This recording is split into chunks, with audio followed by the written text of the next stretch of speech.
Bonjour.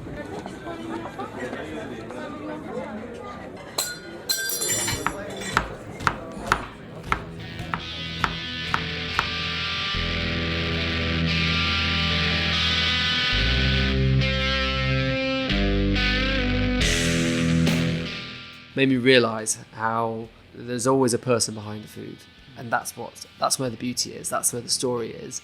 When you connect with people who love their land and love their produce, like it's just a different ball game. Like I get so excited by the produce we get to work with. I get so excited by the people, the people I get to meet. It's really quite something special.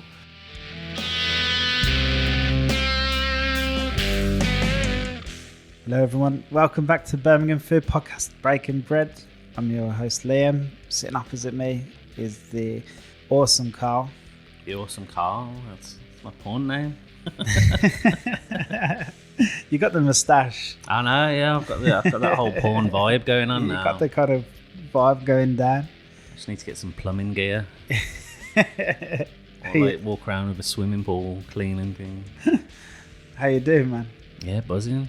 Cool. No, I said buzzing a lot. I say buzzing a lot. I don't realise I say it till people like point it out. It's true, like buzzing's a great thing to be. Yeah, it's better than good. When people say good. Yeah, people say good. You're like, oh, yeah, really? Really don't. I don't even know where to start where we've been eating, man. We talked about it on last episode. We're just eating so much at the minute. It's crazy. Yeah, we eat plenty of places. One of my dirty little secrets that I didn't really like to tell people was that I'd never been to Bonehead up until about a month ago. Told you I was losing sleep over that, mate. Yeah, you actually messaged me one morning and said, mate, I could barely sleep last night thinking about the fact that you haven't tried Bonehead. It used to wind me up so much. And I thought, well, if it's that good, I've got to try it. So we finally sat it down and said, look, we're going this night. And we went, and it was even better than I thought it would be. Oh, yeah. I thought, you know what, how good can chicken be, man? I mean, I like fried chicken. I don't mind KFC. Yeah, I love Chances. Nothing wrong with KFC, man. Love Chances fried chicken, but oh man, that burger. I got the double. Went for it, didn't I? Double burger. Oh, you went for everything, yeah. And then she says, hash brown and cheese. And you're thinking, who's saying no to hash brown and cheese? It must be mad. See, I used to all be about the burgers there, and then I switched to the pieces. Oh yeah, the tray. That's my favourite. That's bit now. new on them when you're doing it. No, they've always sold the pieces, but the platter tray's new. Yeah. You can still order the pieces like you could before. You get a leg and a thigh. Yeah. And I genuinely can't think of a better meal on the planet than eating in Bonehead. I love it. It's not a lie. We used to go Excels all the time. It's like a heavy metal, like goth kind of nightclub on it. With the five ways. There'll be plenty of people that know it. People probably know it, and everything was black. Like, and that's basically like somebody was in Excels and thought, you know, if this place done the best fried chicken in the world and like showed like skateboarding and 90s wrestling on the telly, it'd be like the best place ever. And that's what they've done for Bonehead. Yeah, it is incredible. The music is awesome. Everything. It's like the place is purpose built for me. Yeah. That's how it feels when I'm in there. For us, like if I designed a place of all the stuff I'd want, you'd end up with Bonehead. Yeah, same. I've even got all my favourite beers on tap. Like one of my favourite breweries is Black Iris, and they do a lot with them. And that's like, it's even you're there, you're like trying to find a fault, you can't find one. Yeah, I couldn't find one. That's it. I can't think of a single problem with the place. They've even got the free. They've got free alcohol-free beers, which is unusual, and none of them are Heineken or Beck's. Yeah, none of the shit ones. They got good ones. And I don't mind Heineken, but like, if you haven't got a Lucky Saint, at least a Lucky Saint, what is wrong with you? Like, yeah, that's it. It's that good that even stuff like that, they must have thought about everything. Yeah. Every little thing in there has been thought about really carefully. Like, even my 7-year-old loved it. She said it was the best. Yeah, you've been about 3 or 4 times since we went. Yeah. Can't stop going now. Yeah. Another place we had, like, keeping to the black walls, black floors, black ceiling thing. We went to the Wilderness. Yeah, they're doing wicked stuff on Tuesday nights now, aren't they? Mate, this idea of just going crazy on a Tuesday, I'm absolutely loving it. Collab night, 6 courses, 60 quid. It's an absolute bargain. And we went to the little Le Petit Bois one. We went to Le Petit Bois. Ben, Grafton and I, Ben and Tim. In that kitchen working hard, man. You could just see the excitement on their face, man. They loved it. Yeah, you could feel it. It was Great atmosphere. The Because food, they sell out. They're sold out. I think everyone's sold out. Their couch, Eat Vietnam, sold out 2 nights. Yeah, And the 11 Slow sold out in like an hour or so. I know, yeah, you only just told me about that. Ridiculous. So like, That would have been because awesome. it's sold out, I think it just creates the buzz in the kitchen, in the dining room. Because it's 2 sittings, and we were at the earlier It's one. 3 as well. Like, I think for Was it Andy Low and 3 Slow, now? there's 4 different times you could book. I think that kind of added to because they had to get us out for that 8 o'clock sitting. So it was like, and it wasn't rushed, but it Nah, was. there was no rush. It was nice, you know what I mean? It created a real buzz. You know what? It's just nice to see like, innovation. It's like he's coming up with ideas. Right, Tuesday we're quiet or we don't open. We'll just get someone else in and we'll do a collab night. I've only got to do 3 dishes. They can do 3 dishes. We can still charge a decent amount. It's very reasonable as a consumer. Yeah. And you get to try like interesting, like, because this was all fish. I mean, not the desserts, but but it's all fish, and it was every course was banging. And Alex, all the courses, like between Alex and Ben, like you couldn't put a piece of paper between them. They were so like good, all of them. Yeah, because I feel like the competitive nature, it wasn't a competition, but it kicks in, doesn't it? It's not like the boat night where it's like a winner and a versus. loser. It's like it's a collab night more than anything else. It's human nature, I think, that they want to do the best that they can. They don't want to be showed up against the other, you know what I mean? Oh yeah, you're not going to turn up and do something shit. No. So I thought that was brilliant, man. But yeah, he's got loads more planned, and I think that's going to be a permanent fixture moving forward. Them Tuesdays. Fair play to Alex. That's just it's an awesome banging. thing to do. And it helps promote other independents as well. Well, yeah, just the people that are there. So, yeah, it's I awesome. love that. Keeping this intro fairly short, I just remembered the whole podcast like 2 hours long. It's a wicked episode. Mate, if And you we have to spoke listen, about the place. We've spoke about it before on the podcast how good the food is, haven't we? yeah, I mean, don't be like the 2 hours. But if you have to listen to it in 2 parts, or just have a nice cup of tea, or stick it on in the background at work, this is definitely worth listening to. So interesting. David, Taylor, Grace and Savour, unbelievable. Like we said before, I think we talked about it on as one of the intros about when we ate there, and it just felt like we were on the kind of just something special happening there. And when you talk to him, you can feel that, man. Like he's so focused, so driven. He's got a clear vision, driven by the whole sustainability thing. It's just amazing, man. And I think it's going to be a real special restaurant. I think, yeah, at the moment it's obviously still special, but they're still pushing it to try and get somewhere. And I think when they get where they're going, I think it's going to be a proper destination restaurant for not even the country. I reckon, like as a European, it's like, yeah, I've heard of this restaurant. Let's fly over and try this restaurant. It'd be that sort of level, I think. No, so many aspects of this conversation. I absolutely just loved chatting to Dave, and just everything about it just blew my mind. I thought it was genuinely interesting. It's Wasn't his passion for it helps. Yeah, He's yeah, got a proper passion for sustainability, and so he should. Like, this is the way it's going now. This is the way forward, I think. Yeah, definitely. So, And if he can do it, and he can do it at the venue that they've got, then why not do it? hopefully you find this conversation as fascinating as we did. Like, we were mesmerised. I think David It's just did his most- career. Like, he's a young lad still, in the places he's worked and the stuff he's done. It just blew my mind. It's just a who's who of like 3 stars and 2 stars and 1 star. It's like mental. All across Europe. Talking about like life in Norway and stuff like that as well. Obviously, if you do enjoy this episode, please go and like and review us and help us spread the positive Birmingham food message. Birmingham is amazing. And we're trying to tell as many people about how amazing it is, and tell them all about the cool people who are involved with the Birmingham hospitality scene. So please just go and do that for us, and we'll love you forever. Ladies and gentlemen, David, Grace and Savour.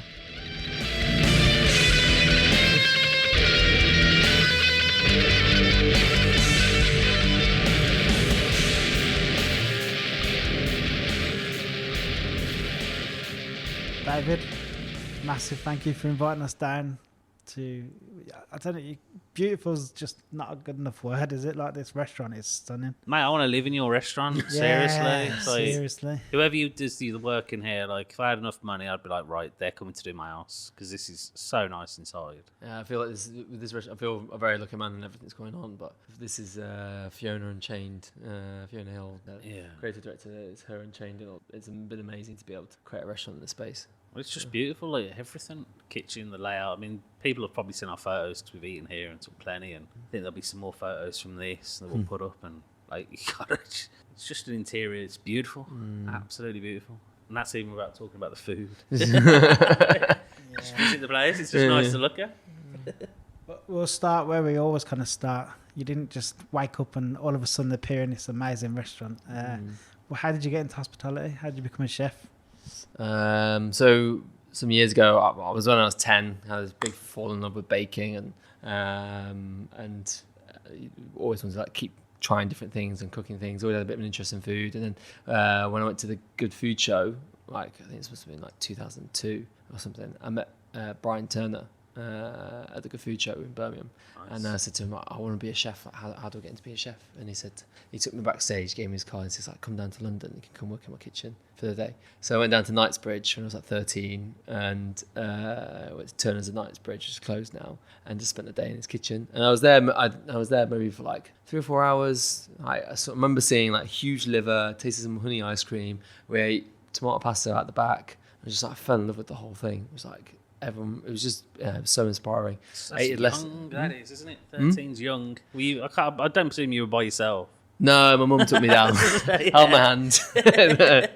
So it was amazing though, and Brian's always been somebody who's just been very generous to the industry, what he's given in supporting the British culinary scene, and he's such a gentleman, and just even when I did my work experience, I did work with him, worked in his restaurant he had in Birmingham, and it's just always been really good to me, and then that kind of instilled a passion. Man.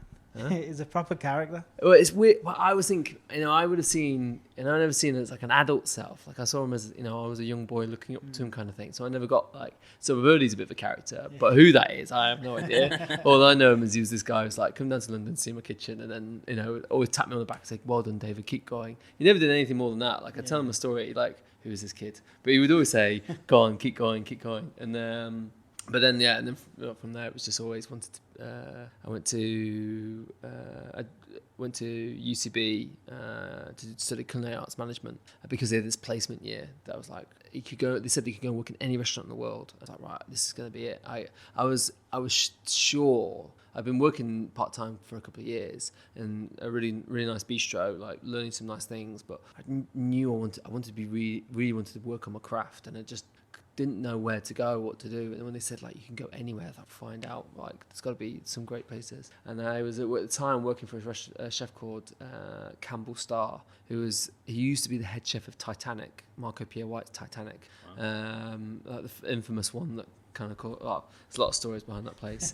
But he was pretty hard on me, but he was an amazing cook and an amazing chef. And he was the one who's like, you should go to Maze by Gordon Ramsay. Like that's the place to go. If you've got an in, go to Maze by Gordon Ramsay. That's what everyone's talking about. That's the restaurant. I had no idea about this place or anything about the industry or really about Michelin stars. And then I went in there, and it was just opened my doors. I just knew. What year was that?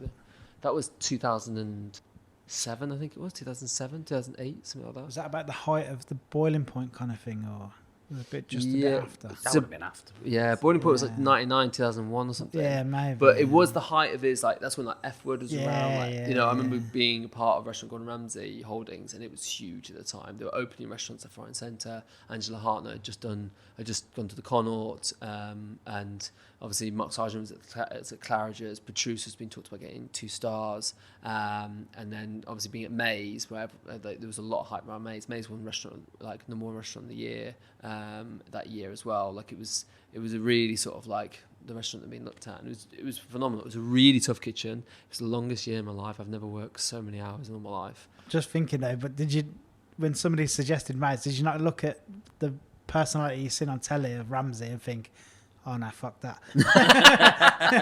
That looks too scary. Yeah, no, there was a young chef. That's what I'd be thinking. If you didn't know any better. It's weird. I don't know why, and I wouldn't recommend it either. Like it was really tough, and it was not healthy for a 19-year-old. Like as I moved to London on my own, it was a really sort of like coming of age moment of like getting hit in the face hard by life. No, because like living in London's tough. Like, I was living in Ealing. No, not Ealing. Sorry, I wish. I was living in Mile End. Literally, like just slid on different scales there. Living on Mile End, which got voted the worst area to live in the UK when I moved there. Tower Hamlets was the area. Didn't really like comprehend what I'd taken on, but just knew this is what I had to do. This is like I had to take on this experience, and if I could work through that, as rough as it might be, as tough as it might be, like it'll only make me a better chef, and it'll only be lessons that I can take forward, and it'll only be a huge stepping stone. And like I say, like as things might have been unhealthy, like the tough hours, tough conditions, the hard taskmasters as they were, like it got me onto the next step. Would I say that stuff has to stop, and that day and age is over? Very much so. And it's hard. I always have this like tension of like, you know, where a kitchen should never be abusive. However, for me, it developed my tough skin. But do I promote it? Not at all. It's horrific. It causes, we've got reason why we've got mental conditions, and we struggle with stress, and the industry's in the state it is. We've got no staff or anything like that. For me, that build to resilience. And know there's a better way of doing it. But then saying that, like if I'm honest from that, I came away and learned a lot of skills. But I came away and then went to Purnell's because Jason had to be on Great British Menu at the same time, and I just really want to work for Glynn and put it at Birmingham. And then he put me in touch with Glynn, and Glynn agreed to take me on part time, even though that's not what he does. And it was just before they won the Star, and they got to kind of be in that team. And again, Glynn kind of saw like I was a bit broken, a bit like, you know, I was a bit nervous, you know, and he'd just come up to me like, Dave, just put the sauce on the plate. What's going to happen? I'm going to punch you in the chest. So what? He would never punch me in the chest, but his point was just like, just do it. What's going to go wrong? I'm going to get upset at you. So what? I'll be upset, and then I'll be done with. He breathed a certain confidence in me. He took me under his wing and said, yeah, all that stuff that happened was rough, but look what the chef you can be. Like he saw the creative potential in me, and he breathed a sense of confidence in me. And I think 18 months, 2 years later, he made me sous chef. And I remember he called me to ask me to do it, and I was like, I'm not ready. Like I'm too young. I'm only like, I think it was 23 at the time. I was like, I'm not. I don't think I can do it. He's like, I believe in you. I'll train you. And the thing is, that was the thing. I wasn't necessarily ready for the role, but he breathed in me that the skills I needed and the confidence I needed, and like led me in that. And at the same time, Luke Butcher was, you know, he was the head chef there. And Luke was again brilliant with me. He came at the same time, around the same time. He'd just come over from Hand and Flowers, and he had just a little bit more. He had like another year on me in terms of experience, and that was just made such a difference in terms of like kind of just gave me some solid foundations to kind of grow in my leadership. And I wasn't a great leader at the time. Like I reflected what I learned at Maze. So I was shouting, I would throw things, and it was abusive, and it wasn't right. And it was something of I think something that I realised that in that position, all you want to do is kind of you constantly figure out what is the right thing to do here. Like, how do I lead? How do I be a Michelin Star sous chef and like carry that like those standards and like put that demand up there? What is the best thing for them? You know, and I come from an experience where, you know, if something was thrown at you, that was to keep you focused and keep you like on top of your game. But there's no question of like, was that potentially causing mental damage, mental health problems, or was that even necessarily a right way of leading? And that, again, Glynn and Luke nurtured me in that, and not like nurtured me into being abusive, nurtured me in terms of like punch him. Like pulling the chain a little bit and pushing me out there, like kind of giving me that space. And like and I think then I remember I definitely got to a place where I realised it wasn't how I wanted to lead and how I wanted to be. And then when I went abroad, that's when it kind of opened my mind and changed my opinion. Like there's a different way of doing it. And like I say, like, you know, really clear, like what that was nothing that Glynn and Luke were ever like that. It was always like how I chose to lead. It's crazy though, isn't it? Because as a chef, it's not like you really get any kind of real management training. You just work hard, or sometimes you just stick it the longest, and then you happen to fall in. The sous chef leaves. So you've been here the longest. Step up, kid.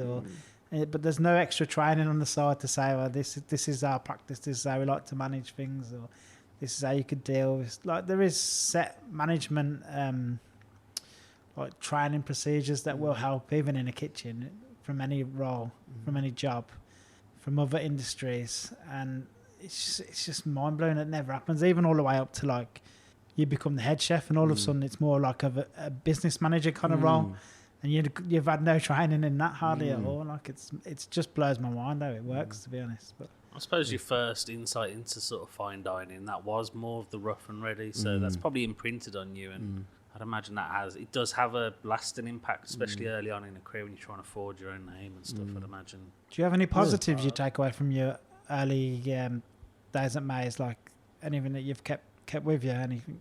Oh, 100%. I mean, like, I think that, you know, the thing that that I always loved about that place was like the food was wonderful, and the what Jason would put together and his ideas, his thinking was really inspiring, because Jason's always like kind of wanted to take a different play on things and make things quite fun.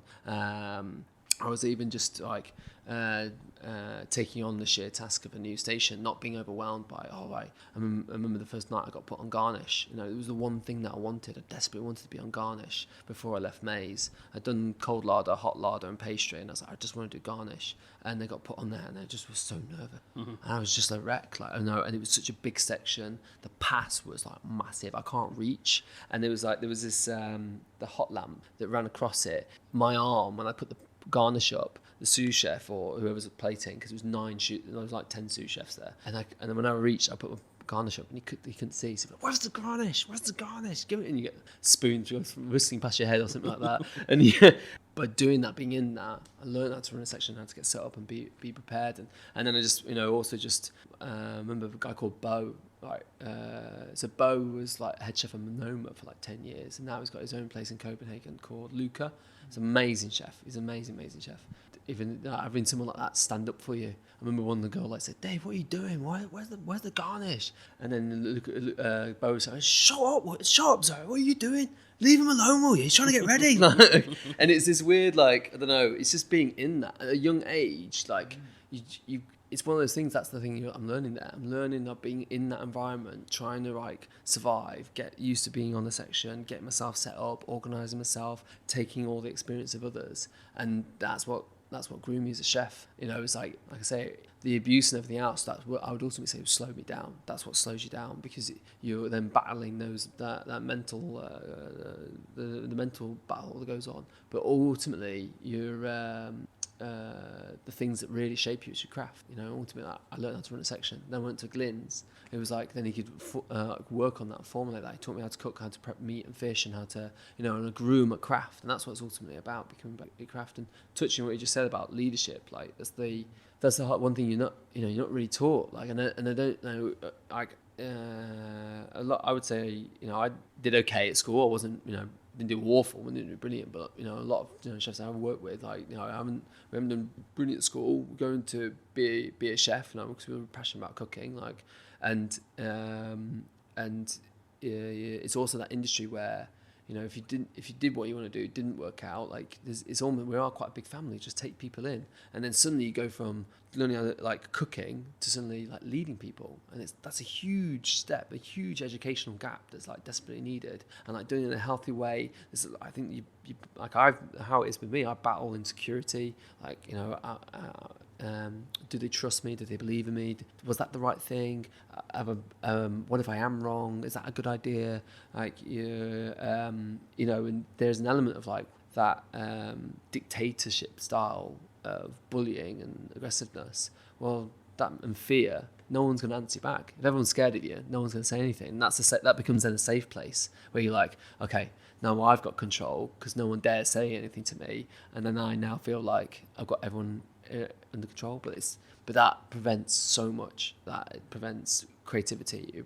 It shuts down people, stops them being all that can be as a chef. I think there's probably, you know, there's a lot of very talented cooks out there that will, you know, and in the right conditions can thrive and become brilliant chefs, but it's really hard because it requires so much more patience. It requires a lot more listening and taking in, and all the while you've got a restaurant to run with demanding customers, a guest, and you know, it's not saying, oh, you got to let the standard slide. You can't. So that's the constant tension of like where I'm with like maintaining what you're doing, but also like being aware of mental health and someone's craft and like they're a human being, taking care of them. I'm always very aware of, like, when we're talking about mainly when we're talking chefs who just start, when they talk about the starting off in industry, especially at high pressure environments like Maze. But it was also a very different time, and I'm not condoning it or saying it was right, but just back then, that was every kitchen. Like, it was. Yeah, that's just how it was, and that's not right. It shouldn't have happened, but that's how it was. You know what I mean? So, I mean, I feel like I don't know how much you beat yourself up about that time at Purnell's, but like, you were a product of a certain time. You know what I mean?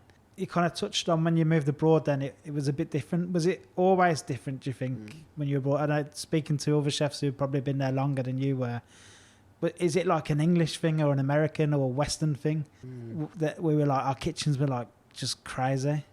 I think there's a lot of influence from, I mean, it's old school French kitchens. I mean, the stories that come out of them, like it's wild, like in some respects. Like you say, it's a product of a time, and things have changed, and it's really, really important. It has.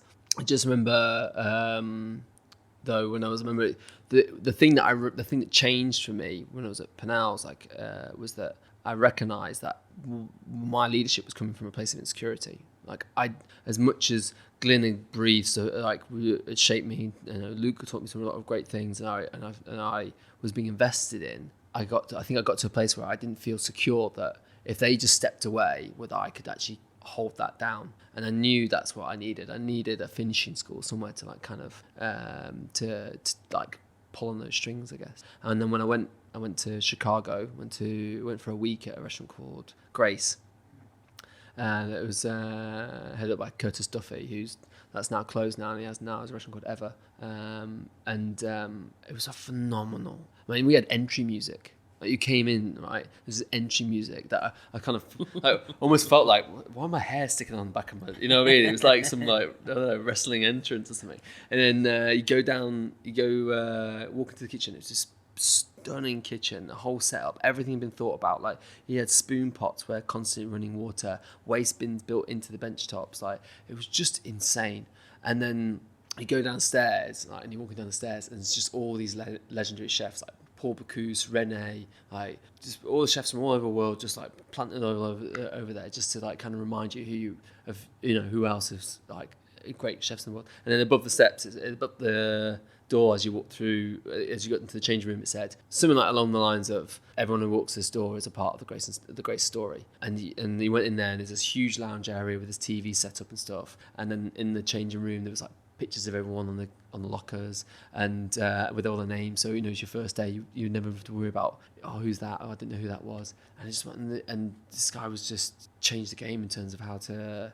When you think about your people, they were doing workshops that you come in and you get people in, so they're constantly training the chefs. You made them stay and watch a movie one night because he was like, this movie's going to inspire my team. And obviously, if you work, you have to be paid. So he paid them all. Everyone gets paid hourly. Everyone got paid to stay to watch this movie because he was like, you all need to understand, like, this is what it takes. So and that's even before I got into the food, and no one could arrive till 1:00. And they had staff food at like 5, and they did 60 covers, and it was, won 3 stars. I've never seen people, because obviously, again, paid hourly, you can only work a certain amount of hours in the States. I've never seen people run so fast. It was it was mad. It was mad. It was insane. I've never seen people so stressed running so fast to get ready for service, and it was mad that they could do 60 covers a night and that level. And they won 3. They won 3 stars that year. About 6 months after I'd been there. In his second year, he won 3 stars. It was an amazing achievement, and changed my opinion. And I went to eat at Alinea as well while I was over there. And Alto, Alto was a 2 stars, now closed, and Alinea, which is obviously really famous. And again, all of them kind of just opened my eyes to what else there is in the world. And I had this feeling of like, when you go abroad, that's what changes your game. And everyone from Sat or Glynn, they've all done it, all gone abroad, and it made me, I really felt like that was going to be something significant. And then and I really wanted to move to Chicago, but it didn't really work out because of visa issues and not being able to wait. So then Glynn was one was like, all right, go to New York. Like, don't stop this. You've got a taste for it. Go for it. So I went to New York in the spring and got job trials at Atira. When Matthew Lightning was there at the time, it was a 2-star. And then I went to a trial at Momofuku Co as well, which is David Chang's place. And I was really excited. And when I got to Atira, they were like, "Who are you?" And I was like, "I'm David. I'm here for the trial." It's like, yeah, Matthew Lightning had left, and Ronnie Emborg who had won 2 stars at AOC in Copenhagen, had been taking over, and basically they'd shut the restaurant, and they were just doing development and moving the restaurant around and doing everything else like that. So I was like, man, this is a bit of a disaster. Like, I've only got one trial left here. Like, but I said, can I still come and hang out and just do a few days with you? And it was only meant to be one day, and I ended up doing 4 days with them, and that was amazing. And one of the things that I learned there, and this sort of builds my story. One of the things there, they were working on macaroon serving, and there was a girl there. She was 20 years old, and she'd just finished her apprenticeship at Saint Georges, 3-star in New York, and all she'd done was make macaroons. That's all she'd done.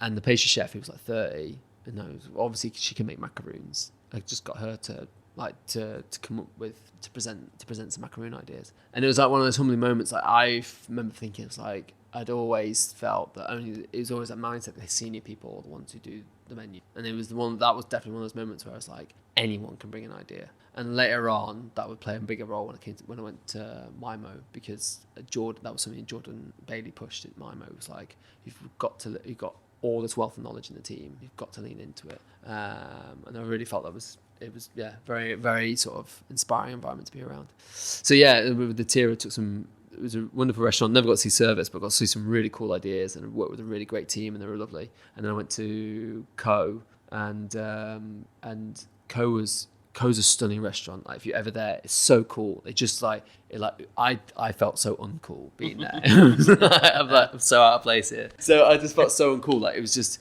all like graffiti. It's like these concrete bench all graffitied, and all the meat hanging up, and I was like, man, and everyone had to wear like flat tops, and there was no calling out checks. Just people sat down, and the food would just start coming out, and you just basically had to watch out. Like, so I was on the bread section for the evening, just mainly so I watch service, see how things are going on, and literally I just had to watch when the egg dish went, and when the egg dish went, then I knew it was me next, so I had to get mine ready and then go and present it when it got cleared. It's the weirdest way, but it worked really, really well. And it was so cool because like 6 o'clock first sitting, the guy literally got his fish out, and he would just start filleting it down, right, prepping it, cutting it all up, blah, blah. It was like this show started, and it was like, oh, this is so cool. They're doing the mise en place during service, and literally at 8 o'clock, second sitting, it just literally went like in rewind, and everyone just started again. Like, it was like deja vu. Literally just saw they did the same thing, got the same fish out, prepping it all. It was so smooth and so slick, and such a cool environment. Was it open kitchen so that the customers could see that as well? Yeah, so all the guests sit around the... I was going to say, so that was the whole point of it. So it was a spectacle. It adds to the theatrics of the evening, yeah. Yeah, exactly that. You sat around watching, wherever you're watching someone cooking something. However, I struggled in the team. Like, it was a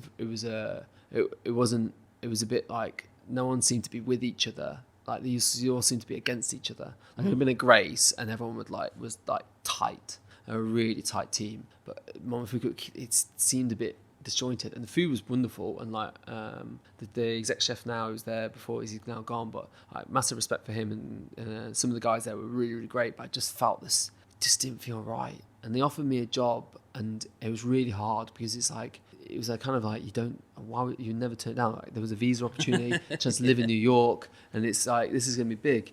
David Chang. Yeah, David Chang. Like, it's really, really big. And then I remember this is the moment I spoke to Glynn about it. He said to me, like, oh, look, he told me the story when he turned down the job. He got offered a job at sous chef at Le Manoir. And like, especially at that time, I mean, even now, it's Le Manoir, but like, at the time, like, Le Manoir was the restaurant. I think it was the early 2000s. And he just said to me, it just didn't feel it just wasn't the right move for him. He just didn't feel like it was the right place he needed to be. Like didn't know why. There was nothing against the restaurant. It just wasn't that right one. And then ultimately he went to work for Claude Bozzi and did hibiscus, and that very much transcended his style of food and what he then brought to Birmingham. So, it was the right call. And I think then ultimately for me, I turned down that and then went to Copenhagen did a stage at Relay, which was again mind blowing, but ultimately went to Mimo, and that experience, all this experience, is kind of ultimately led me to here. Why did you choose to go from America to Denmark? Because again, New York didn't work out, and then at this point I said to Glynn that I was leaving. Like, I was like, all right, I'm looking for something, and he knew that, and it didn't want to keep like dragging that out. And he had all the patience in the world. He's like, Dave, don't worry about it. Work with me to the summer. Like, your effort doesn't stop. You keep on giving. Like, whatever you're learning, you bring it into the kitchen. Like, I've got all the time in the world for you. That was where the buzz was Copenhagen. I'd heard a lot about Relay, how it had been. It was all about sustainability.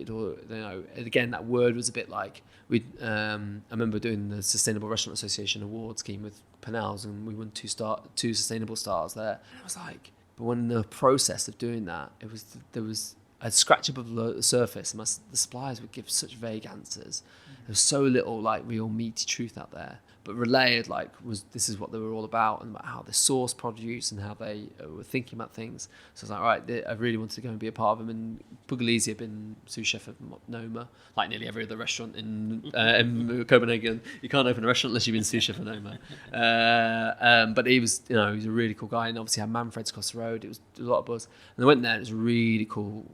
Set up and restaurant, really love the food, and they wanted me to go and work at Beast first as a sort of like initiation. So you start off at Beast and then you work through Manfred's and then you come over to Relay sort of thing. But I really wanted kind of like I felt like I wanted to jump in the deep end. And Beast is amazing. It's a pizzeria where they make all their own charcuterie and make their own mozzarella and all this sort of stuff. It's a really, really cool thing. Like, everything is craft related. Like, they're making everything. They're farmers. I've never seen a veg delivery like it. Like, this truck would pull up. I've never in all my life have seen so much produce. Like, it was, you go in the fridge and it was like you would surrounded by green crates all around you, and like, go and get me 3 cauliflowers, and have to stack all these crates off to find the cauliflowers, and you literally have to move like crates back, slide them, move them back. It's like a game of Tetris, like moving all these crates around. It's just insane. But they would just plough through all this produce, and it all came from a farm where they would employ people with special needs and people who ex-convicts, whatever else like that. People who basically could struggle to get work, and employ them on the farm, and then obviously they produce the produce, and they would that's how they make this farm work. So it's so community based as well, and it was again one of those moments like, I can running a restaurant that also thinks outwardly, not just inwardly. It wasn't just a restaurant was like, what are we doing and how are we doing? Look at us. It was a restaurant that was thinking outwardly. Like, he brought that pizzeria to Copenhagen. He brought that amazing bakery and Maribel, is it? I think it's called, and then obviously Manfred's being the relaxed version, sort of almost a Relay, and just really, really great, really, really inspiring stuff. But then when that wasn't really going to work out, I just sent Mima was on my list as well, and I was like, right, I'm if I don't do this now, the next time I could go was Easter, and I was like, I've got to try somewhere else before. So then I emailed Mimo, and luckily a girl had just handed a notice in, and they said, well, if you come for a trial, fly to Norway on Tuesday and come for a trial. So that's what I did. Instead of flying back to England, flew to Norway, did my trial, signed a contract on the same day, and that was it. I'd even been spending time learning Danish, really badly, and then suddenly, like, my head being in Denmark and Copenhagen, and like looking at apartments and stuff, and then suddenly I was moving to Norway, which I really knew nothing about really in Norway. But yeah, man, Mimo was just was something else. And how long are you at Mimo for? So just under 2 years. I got there, I started in October. Mimo was all about taking through the journey of Norway. And there was one thing that I started to, what I really wanted to be a part of was to be a part of a team that was at 2 or 3 star level, and get to understand what that was like, and be pushed by that. Glynn had always said, like, that time of working, not just Glynn, but other chefs had just said that time in 2 and 3 star restaurants just kind of could really shape you, and it was just and the great thing to be part of. Luke Gore talked about his time at Per Se as well, and Mima was so crystal clear what it was about.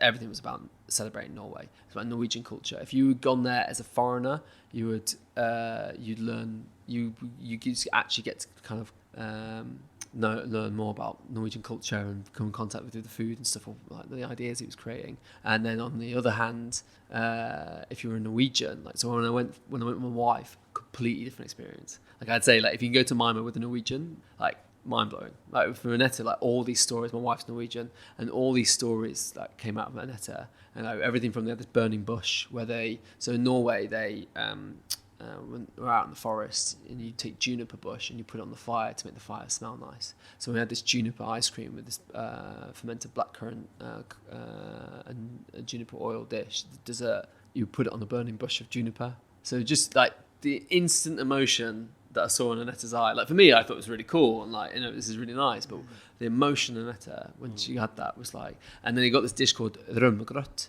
which is it's what they eat on like special occasions and birthdays, and it's literally sour bechamel. Basically, they take sour cream, rømme they call it, cook it out with flour until it splits. Take out the butter, the butter that splits out of it. They then keep that to save it, because Norway used to be really, really poor, and then you add a load of milk to it. And then a bit of vinegar, and you either have it with and it becomes like a thick, like soup kind of consistency like bechamel, but it's a bit sour, and they'd have it with cured meat, or you have it with cinnamon and sugar, and that's the main meal that you have, and a bit of butter in the middle of it.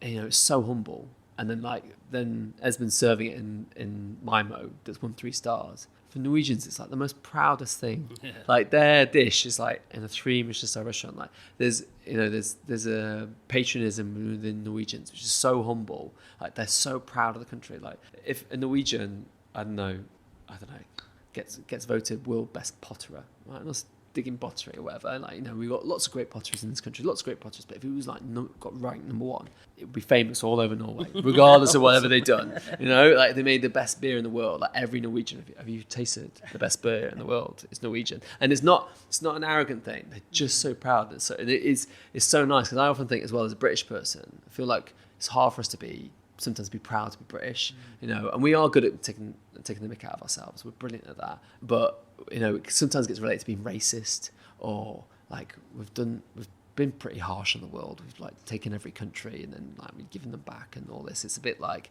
we've not got the greatest reputation, so it feels hard to be proud of, like, when when our sports people do really, really well, like some actor wins an Oscar, and then on the next day it'll be like talking about how he's been cheating on his wife or something. It's like, it's just, there's no sense of like, let's celebrate people. But in Norway, a weird thing where we really build them, and it's the same in Ireland. Like, all my family's Irish. We build them up, and as soon as they get any level of success, we're like, oh, fuck him. He's got too big for his boots, he has. Yeah. He's forgot where it's come from. Look at him. Like, why do we do that? We tear him down. Build him up to tear him down. That's literally what it feels like. I feel like, especially here, we build up the wrong things as well. Like, there's really good stuff going on that we do, and that goes under the radar. I think people have got their wires crossed a lot of the time and want to build up the wrong things. Yeah, I agree. I've got a lot of admiration for that restaurant especially, but just to be able to turn around and say, yeah, everyone's celebrating French cuisine, everyone's doing it just like the French did. Nah, fuck that. We're going to do Nordic food. We're going to do Norwegian food, and we're just going to do it to a level where it stands out and wins 3 stars. That's just mind blowing. Like, who stands up and says, "No, I'm not doing it like this anymore"? The best part is Esbjørn's Danish as well. That was the bit that was like, how do you like you're Danish? His wife's Norwegian, and obviously he'd been there for a bit of time, but he was like a man as well. I've never met somebody who just knew. It's like he knew he was going to win 3 stars. Yeah, there was this like thing in him. This obsessed. There is an obsessive nature about it all. But like, I remember definitely when I joined at a very fortunate time. Ollie Marlowe was one who hired me. He was the head chef of Organic, and he was on Great British Menu and all that. So he was a great guy, and he was there for a short while. But in that as well, I got to work with James, who's the head chef of Adams. It was like great to work with James. Jordan obviously joined from being sous chef at Sats. It was a really, really, really good team, and some great people to be with. Alex, obviously, Alex from Yem as well. Man, it was some really great chefs in there. And then Jordan was. This is what I say when I go back around to being a part of that. It's like Jordan was definitely one of the drivers, and I mentioned Hallie. So Hallie was Pedder as well. I mentioned all the guys because I wonder if they'll listen to this. I want to make sure I mention them all. But Hallie came over from Norway, from Noma, and he's a brilliant guy. So such a character in the kitchen. Had such a bounce and energy about him. He was the one who would be like, we need some energy. Like he'd just always bring it, and he'd say.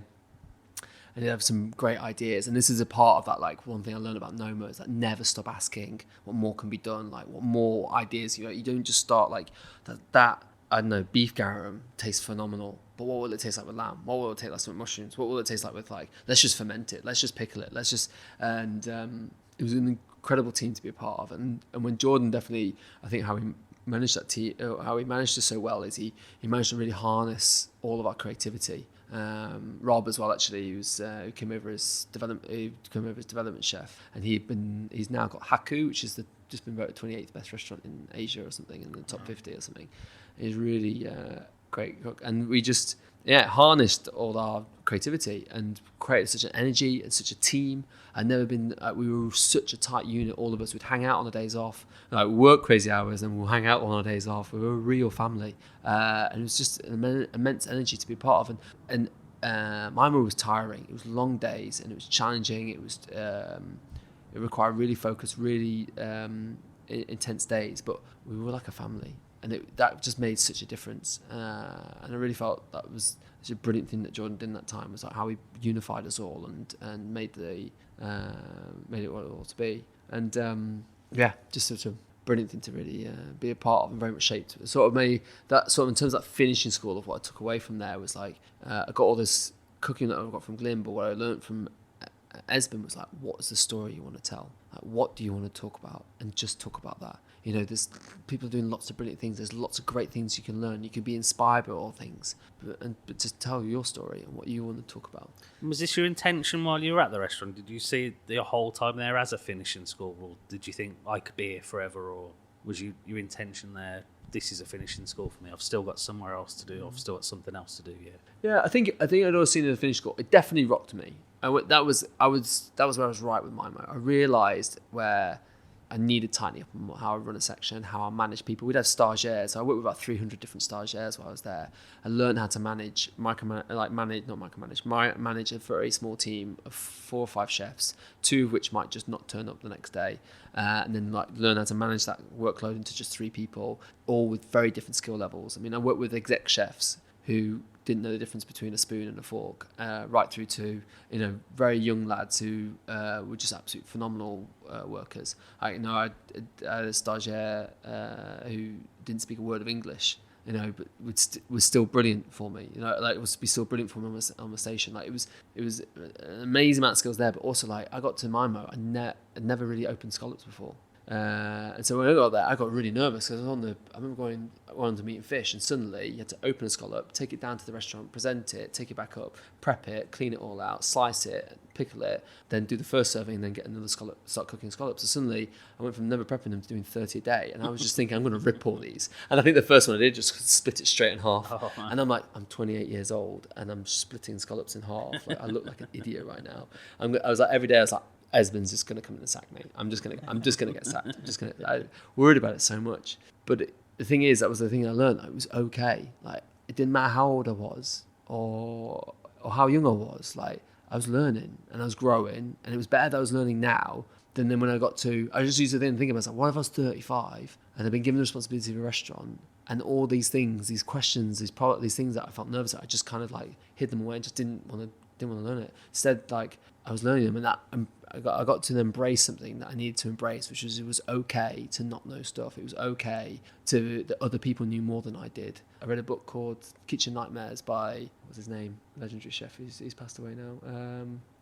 If you haven't read it, you should definitely read it. Kitchen Nightmares. And he just said, number 1 rule, someone will always be better than you. just Anthony accept. Bourdain. Yes, yeah, that's it. Yeah, Anthony Bourdain. I was gonna say, I'm sure I've read this. Yeah. And he said, someone will always be better than you, and that's okay. And I remember and then that was the thing when I was there, just really knowing there was lots more skills to learn. There will forever be a lot more skills to learn, and that's the best part of it.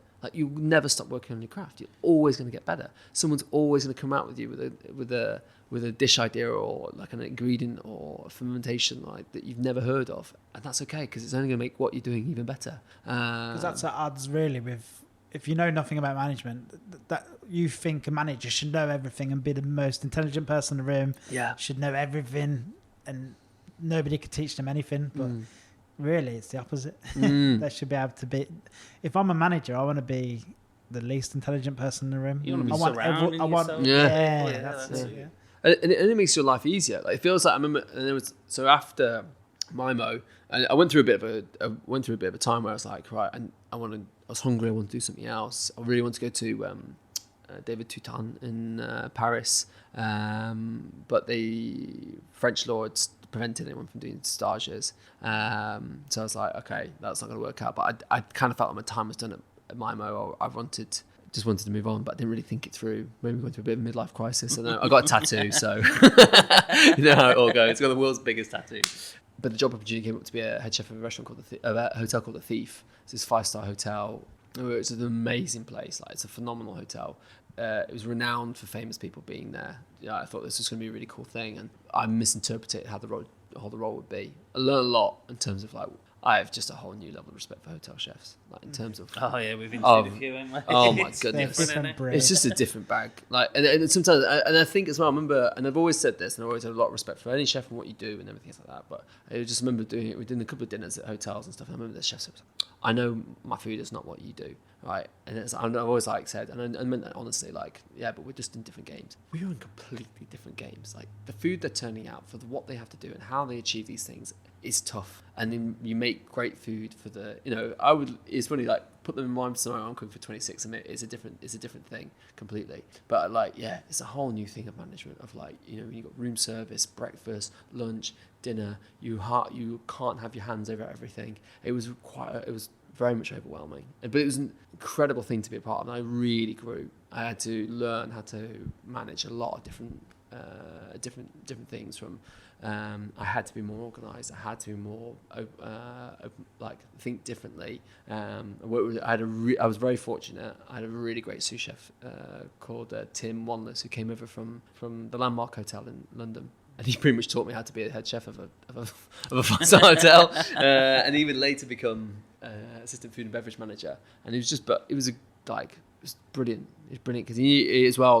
There's a lot of things that as a chef I want to do, and it wasn't necessarily the kind of food I want to cook. But I grew immensely as a person, as a leader, and I really used that time to focus on my leadership because that was the place that I could do it. And it was at that point, just in the midst of I was going on paternity leave, which in Norway is 4 months. It's mega. It's so good. The greatest gift Norway's given me is the fact that I've got 4 months at home with my daughter, because it's just changed our relationship completely.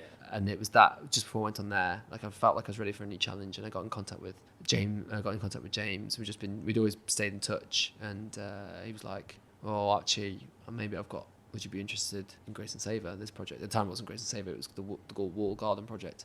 So 45 minutes answer to your question of how I got here. From what you've done, you've impressed me just squeezing that all into just 45 minutes. You've done that. Been enough names there. I don't remember any of them. It's like one of these things. Your whole, my whole career is built. This is where the name Grace Savour comes from. I can delve into that in a minute, but it was a bit of a reflection, really. Literally, this restaurant is built on the grace of others. My whole career is built on the grace of others. Other people being patient enough to show me a technique and to guide me, to help me.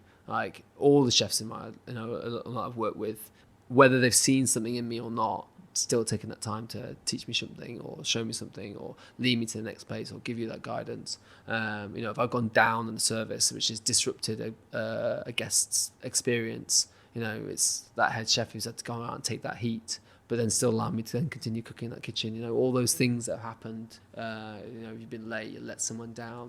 It's all it's ultimately that all that patience and grace has led me to be able to be here. And then even now, opening this restaurant, I've got friends who, our visa took time to get over here, and there's people that have given helped us financially to make sure that we could still pay rent or find a place to go. Like if it wasn't for them to do that, then I don't know what we would have done. Like I don't know, like we probably wouldn't have been able to come because we just ran out of money and we can't come over anymore. Like James and Fiona to give me and said this opportunity to run this and do this. Like my team like sticking through it's been really tough, with the staffing situation and all the stuff that's been going on. Like it's been really tough, but the resilience and determination of my whole team here, John and Miguel and Max and B and Tamsin and Chris and Max, everyone, Alex, all the guys that have been literally given everything, and Etta, of course, has been given absolutely everything to make this happen. And it just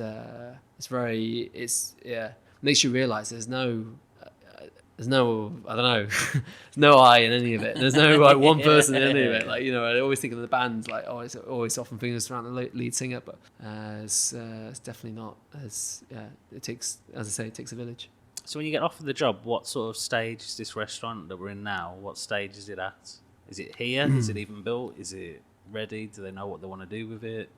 So no, at the time, I think like for James, he'd always wanted to have a restaurant that told the story of the garden and the soil, and obviously sustainability has been something I've been really interested in. It was something that I struggled to get more information on. Everyone was it was very surface level. Sorry, everything was very surface level. It was a buzzword that seemed cool and everyone wanted to be a part of, but once you really got into it, they weren't that sustainable. No. Yeah.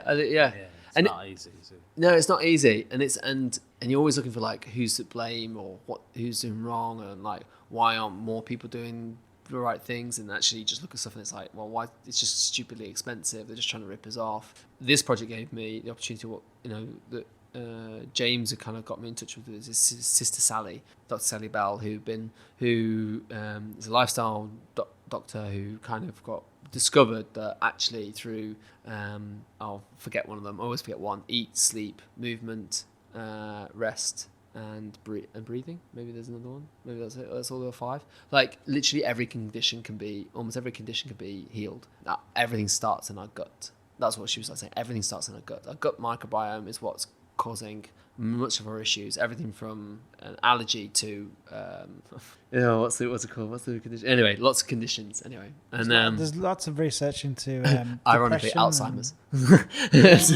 Skin conditions to Alzheimer's. Clearly, I've already got it. There's a lot of research into like depression and stuff like that. It starts from bad microbiome and stuff like that. 100%. It's that gut feeling. It's they call it. Some people call it I'm not sure if it's some cultures or something call it second brain or something like that. Right. That's an interesting analogy of it. I haven't heard that. That's a really interesting analogy. I've been quite. I've heard it. I think I've heard it off you. Probably, yeah. Because I did get into the fermentation thing for a little while, and then it's a lot of effort, as you know. Yeah, it definitely is. Yeah. This might feel like a backward step, but bear with me. No, it's fine. We'll come round. So you said you learned from Malma the story, how they told the story. How did they? Because for the story to shine through to the customers, it's got to come through everyone, from like the menus, the interior, the staff. Like, how did they tell it to you for you to be able to share it? I think there's been a bit of a certain romance about how we talk about the food and everything.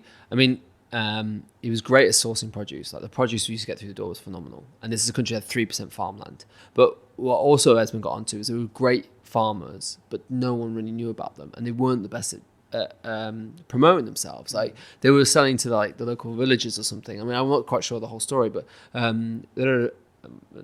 All the Norwegians who listen to this will laugh at me saying Røros milk because it's an area of where the organic milk comes from. I only did a couple of products and they weren't that big, and then Esmond started using them at Mimo and it exploded. And now it's the biggest organic milk producer in Norway. And another one called Nier cream cheese. It's really delicious cream cheese. And again, this guy, there's like because of Esben taking on this stuff, and more and more people start using it, and it's now used in a lot of restaurants. And Esben really just saw that, and there were a lot of great producers, and he just make you fall in love with them. We'd meet them, like the guy. I was going to say, did you get to meet them? And it's a good way of learning their stories if you actually get to meet them and talk to them. Yeah, 100%. So the guy who makes the near cream cheese, he came up to visit us. Our biodynamic farmer, who was he's such a great guy. His produce he'd bring in was just insane, and he would just bring it in. It was always a Tuesday. He would be so in the weeds with mise en place, and he just turned up with like 20 green crates, and there was 9 flights of stairs to the basement. So in the moment there was no fridge storage upstairs. You had your section fridges, but the storage, the dry sauce, is 9 flights of stairs down. It was horrific, and so you just then you have to stop unpack all the green crates all into cases, like laying up all the trays, running it all downstairs. It's chaos, but his produce man was just amazing, and it would just change. He would just pick stuff out and then just bring it, and that's where the romance sort of comes into it, because then also Esben, how we talk about things like it could be. This is like the blackcurrant bush. Like we tell the story that Esben was in the forest and he thought he could smell blackcurrants, but it wasn't. It was the wood of the blackcurrant. And so we infused it into a milk to make a blackcurrant wood sorbet. And everything got romanticized a little bit, and it stopped being like this is ice cream that's made from blackcurrant wood, finished with blackcurrant compote and topped with a leaf. Everything became like its place, its source, its who made it, the craftsman behind it. Everything like on the blue cheese dish, the frozen blue cheese with a pickled blackcurrant trumpet. Like we just get we'd always search for little facts. Like the woman who made Fortnightly's blue cheese, she had an education in the mold that grows in blue cheese. And so she literally just used her education to create a cheese, and it's phenomenal. And it won loads of awards and all sorts. But you could then connect people with the produce, and I think that's what then became so much different, because we got such a connection. I got to go to Sherkanez to go herd some reindeer with the Sami people, and that was wild. We went out at 8 a.m. It was still dark. It was winter. It was still dark. Sun came up at 11 a.m. and then at 1:30. Pitch black again. So the sun went down, and it's just like the sun missed us. It just literally was no there. And then we just went out on snowmobiles and herding reindeer, going around chasing the reindeer, hearing the story. I lost my glove while we were out. And the Sami people, so they're original people of Norway, or a tribe of Norway that still exist, and they have you never ask a Sami person how many reindeer they have. That's like asking them how much money they've got in the bank account. Reindeer is their value of life, and have a special connection between reindeer and the Sami people. Like the wolves know not to go near the reindeer, and if they do, the Sami will never touch the wolves, but if the wolves touch the reindeer, then it's a break in the trust and all sorts. It's a real way of life. They 100%. They're all in on, and they and I lost my glove, and obviously all I can see is white for miles. And he's like, I think I know where it is.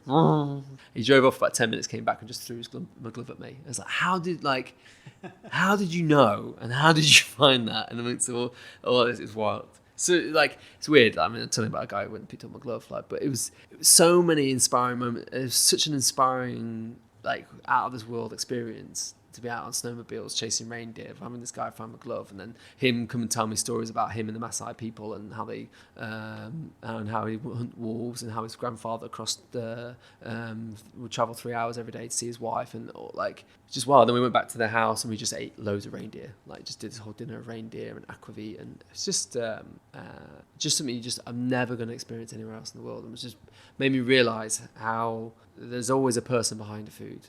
And that's where the beauty is. That's where the story is. Obviously there's this big farm that's producing lots of produce, but huge industrial size things are doing all kinds of meats or whatever else like that. And like I always say, there's no farmer who doesn't care about his land and his animals. He's got pressures. There's challenges, everything from contracts to all sorts like that. But ultimately, when you've connect with people who love their land and love their produce, like it's just a different ball game. Like don't have to. Like I get so excited by the produce we get to work with. I get so excited by the people, the people I get to meet. It's really quite something special. Well, it gives you an extra level of love for the ingredients you use and the produce you're using. It's funny you say that because it's not about money for a lot of these small producers like that. I mean, obviously they need the money to survive, but they genuinely love their reindeer. They genuinely love their farms. It just creates something different. When it's just for profit, you can feel it's just for profit. It's the worst reason to do anything. But when they truly love something and then they pass it on to you, you hear their story, and then all of a sudden the respect you will have for that ingredient just goes up a notch, doesn't it? Yeah, 100%. And that was the thing, when I went back to Mimo, that was another moment for me as well. And suddenly I would take down the reindeer dish and I would just tell them all about Shirkanes. And like, what we've done and where the reindeer come from, how it grown, and like why we'd use the fat of the reindeer. So obviously reindeer is just like venison, but the difference is because of the cold conditions, is the fat on it is just phenomenal.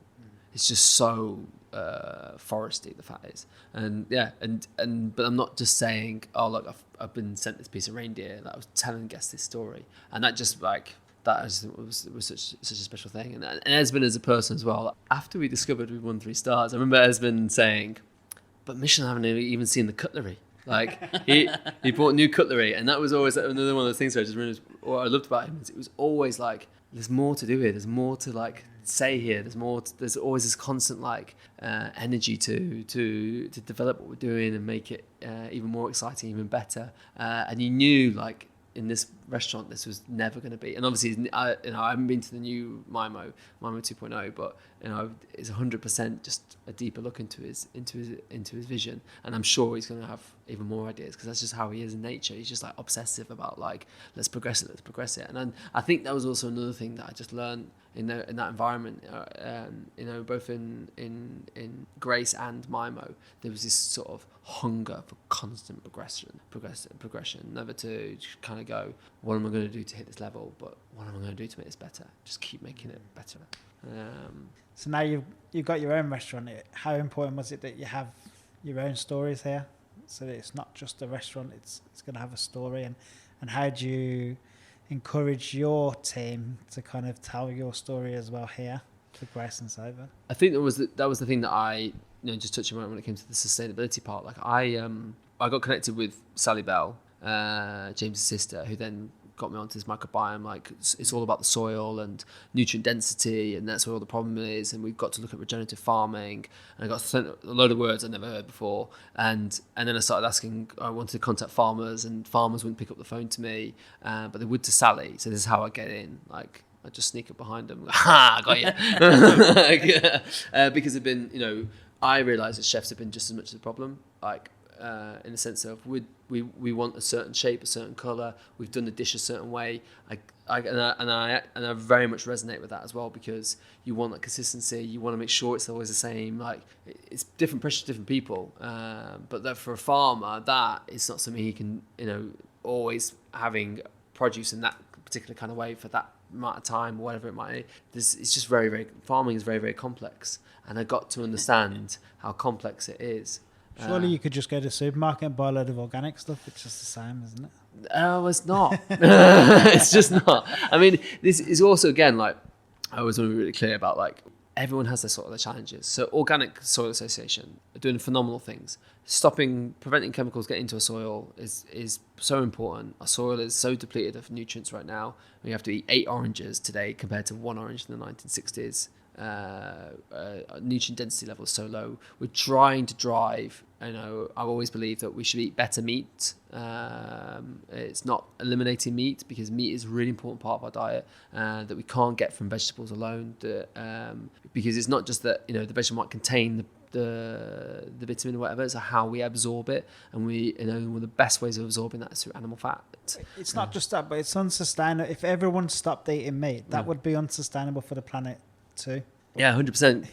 Cows and ruminants are like a big part of a regenerative cycle. Yeah. So without them manuring, they can't. I mean, I definitely believe maybe we should probably cut down on meat. We've said this a lot of times on our philosophy is like, if you're going to eat meat, it's the best quality meat you can afford. And if that means that you have to eat less, that's so be it, you know. Yeah, I know that sounds very middle class of us, but I don't know. If I'm I not can middle- afford it, we're I'm not on middle budget class. stuff at the moment. Yeah, That's where I'm at. I would agree. I think there's something that's really important to say. Like it's less meat is important. The intensive farming is the most destructive thing to our planet. It's really bad. Like I would hand on heart say like intensive farming of animals is destroying our planet, and it's really bad. And we've got to do something about that. However, eliminating animals from like you say, soil is one way we can sequester carbon. We can't. The carbon that's been produced, we can't get rid of it. The only way we can get rid of it is by sequestering it into our soil, and we can do that through a regenerative cycle in farming, which is required. We need excuse me. We need animals. We need pigs and sheep and cows to do that, but obviously in that right balance. But like you say, there is this tension where you can't get out pitchforks and picket fences and say like you're wrong, they're wrong, because it might be easy for me to say like, I believe you should only eat regenerative meat, and if you don't, then you're a bad person.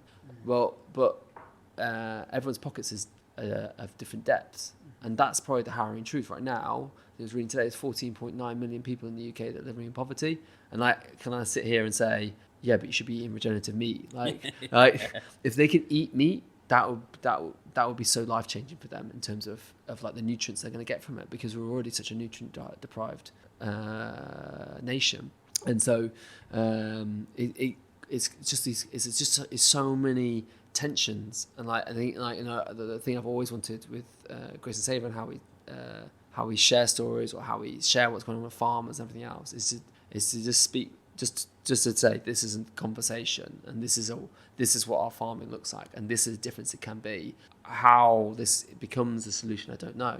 I mean, you've got an amazing thing like community agricultural schemes that happen where you can go get veg boxes. So you think you pay like 40 to 50 pounds a month. It's not the cheapest. It's a bit cheaper than like some of your like current delivery box brands. So it's a bit cheaper. But what it means is if something gets wiped out by a storm, the farmer doesn't lose any business. You get a little bit of less veg, but then it keeps that balance that the farmer can keep on going. Because I think it's mad. It's like 60% of farmers, 70%, 80, maybe as high as 70% of farmers don't make money in the UK. They literally lose money, and the ones that do, like, they're the big farm. But then in those same statistics, they say that 95% of farmers wouldn't change their career. They love what they do. So it's like, they're losing money, but they still love what they do. There's these craftsmen out there that have got a real dedication and love, and almost sacrificial love for what they do. But there's this broken supply chain that's going on, which is being in big way caused by supermarkets squeezing prices. But then again, it goes back to, well, if they don't squeeze the prices, then there's some tension there where I believe that the less you pay in a supermarket, the only person who loses out is the farmer. But also at the same time, we want the prices to be lower so people can afford to eat real food. So I don't know. I haven't got all the answers. It's just a revelation I've come to. Yeah. It's just a race to the bottom now. It's like so many people, it's price first, and I understand it has to be for a lot of people, but even for some people where it doesn't have to be, it's just like, they're like, oh yeah, but it's cheap. This is cheaper. Like, why would you pay this but they don't see what it's actually hurting.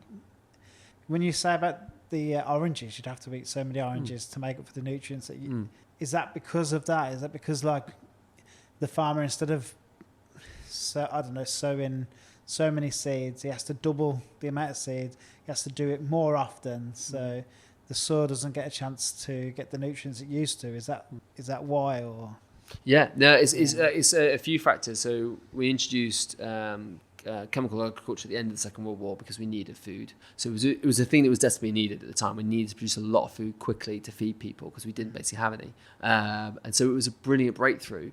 But then since then, we're now using 9 times the amount of chemicals. And it's literally like if we all ate antibiotics for 60 years, like, we wouldn't have an immune system. We would need more and more antibiotics to fight off all the disease that goes on. You don't have an immune system. And that's effectively what's happened to our soil. A lot of our soil doesn't have nutrients. 80% of the world's soil contains glyphosate, which is the number one world used fertilizer. And this has been linked to all kinds of conditions. And so, it's massively depleted the nutrients in the soil, which then directly affects the nutrient density of the produce. And at the same time, monocropping as well is something that's very, very common when plant one plant in acres and acres. Like when you see those acres and acres of raspberries, that's destroying the soil. Like the raspberries don't have enough in themselves to protect themselves. They need other plants. They need mixed cropping, and so plants kind of feed each other. So disease only attacks weak plants. It doesn't attack healthy ones. So if a plant dies or something, it's telling you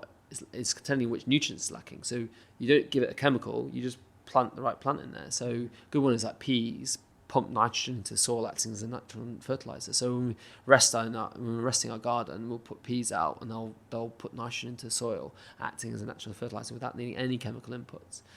So when you have these fields and fields of raspberries, they make up for the protection given by other crops by chemicals. Yeah, basically the chemicals are wiping everything out, and that's where they were so clever, where they were so smart with fertilizers. They literally annihilate everything except the thing that's trying to grow. And like, if you go and see these test fields, like I went to a seed specialist and I saw the test fields, and literally like I'm seeing baby leeks grow in desert. It's like a desert around, everything is dead, but this baby leek is growing out of it. Like absolutely fine. Obviously, you said that was after World War II for obvious reasons. We needed more crops, but is that still now to keep up with the demand of crops, or is it just purely for price? Or well, yeah, I think there's your soil gets dependent on it. They try and take it away, then you get wiped out with disease. Your chemical companies will create contracts, so the farmer gets tied into those contracts. Seeds get changed to require certain chemicals.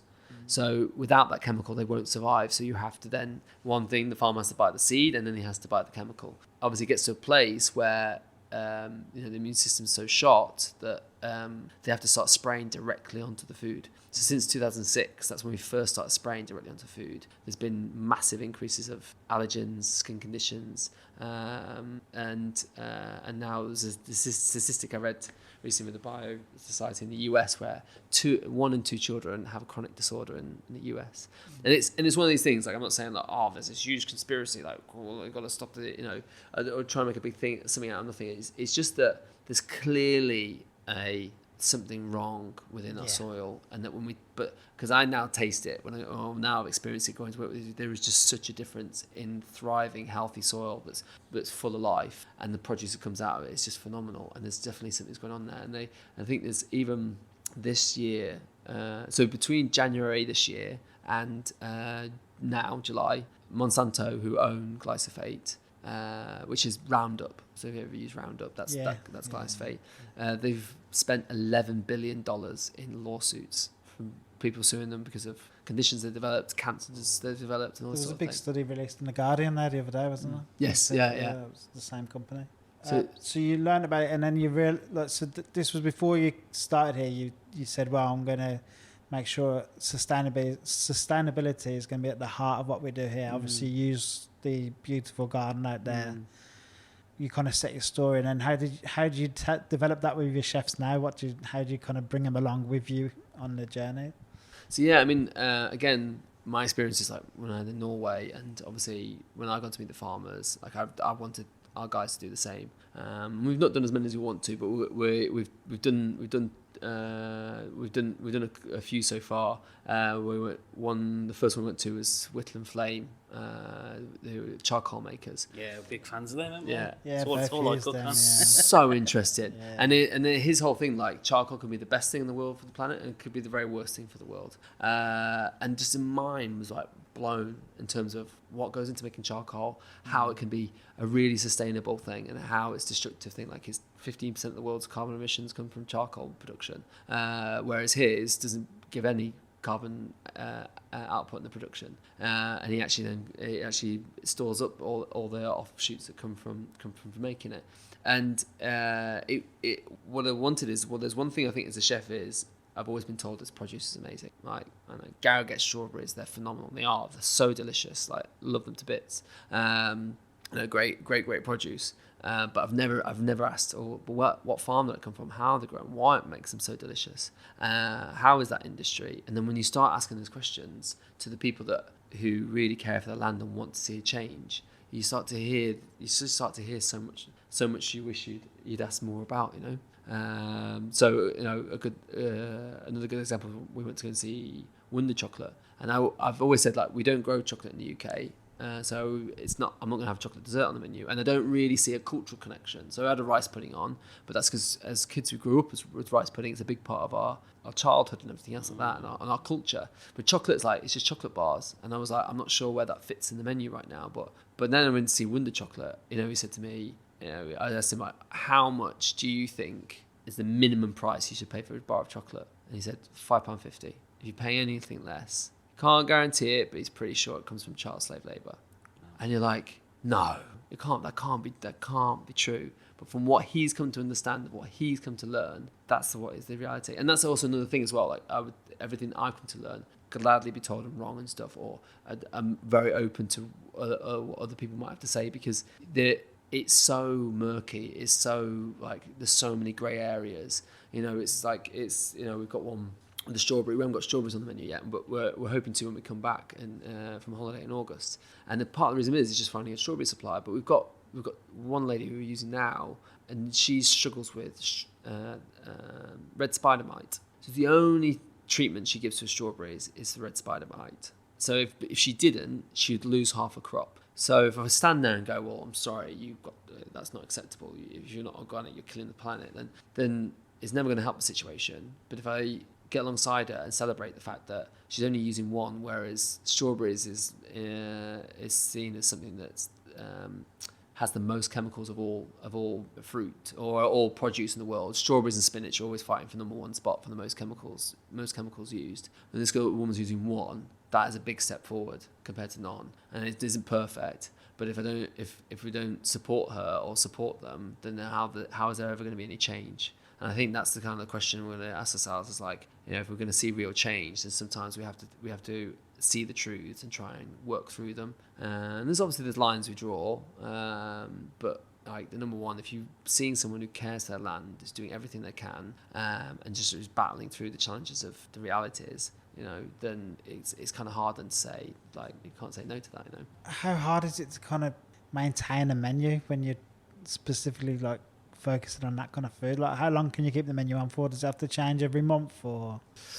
So it changes. I would say we're on a track of trying to almost do a dish a week. It's hard because our staffing, we're battling a little bit, but I've been really proud of what the team managed to put together. I've got a brilliant sous chef in John who's really driven developing dishes as well, and keeping that on. The boys as well have been great as well, bringing their ideas to the table, because literally things go out of season like that. And we are literally in between end of December until June, there's not a single fruit in the UK. It's all apples. Apples have to come off the tree. There's nothing. So organically speaking, there's nothing.